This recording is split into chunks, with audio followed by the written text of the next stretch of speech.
नमस्कार. माझ्या यूट्यूब चॅनलमध्ये आपल्या सर्वांचे मनापासून स्वागत आहे. राज्य कर्मचारी पेन्शनर्सला आनंदाची अपडेट.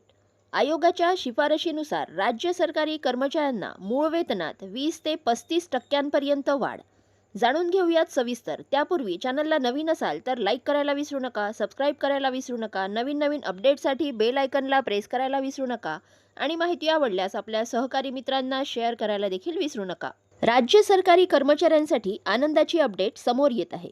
आयोगाच्या शिफारशीनुसार राज्य सरकारी कर्मचाऱ्यांच्या मूळ वेतनात 20 ते 35% वाढ होण्याची शक्यता आहे, ज्यामुळे किमान पगार 18,000 वरून 40,000 ते 50,000 पेक्षा जास्त होऊ शकतो.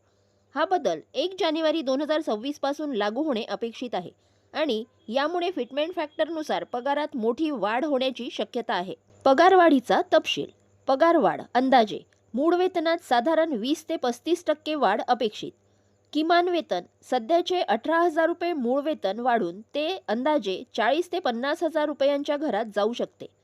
फिटमेंट फॅक्टर अंदाजे 2.28 ते 2.86 च्या श्रेणीत फिटमेंट फॅक्टर निश्चित होण्याची शक्यता, ज्यामुळे पगारात मोठी वाढ होईल.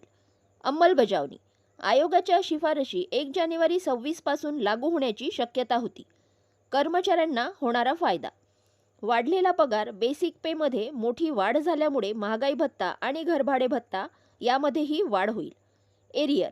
जर आयोग जानेवारी 2026 पासून लागू झाला आणि अंमलबजावणीला उशीर झाला तर कर्मचाऱ्यांना थकबाकी मिळू शकते. वरील माहिती ही अंदाजित आहे. सरकारकडून 8व्या वेतन आयोगाच्या अधिकृत घोषणेनंतरच अंतिम पगारवाढ स्पष्ट होईल.